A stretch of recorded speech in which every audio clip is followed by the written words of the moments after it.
7 хоног нэр охин алдсан байхгүй. Том охин. Миний нэг охины нэг бичлэг үлдсэн байт яа. Миний аавыг нэг төрүүлүүлж өгөөрэй гэдэг нэгсэн өргөж байгаа.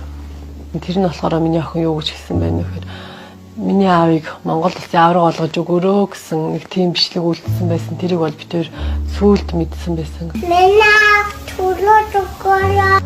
Хэдийгээр өнөөдөр охин минь бид хоёрын дэргэд байхгүй байгаа ч гэсэн өргөлж одоо бидний биеэрээ байхгүй ч гэсэн бие сэтгэлээрээ бидний хажууд байгаа гэдэгт маш их итгэдэг. Тийм яг тухай эсвэл болтгой болдог ч юм уу гэж бас. Зөв яг тухай үед л яг тэгж бодож байна. Тэгээд сүйд нөө охиныхаа бичлэгийг үзчихэл.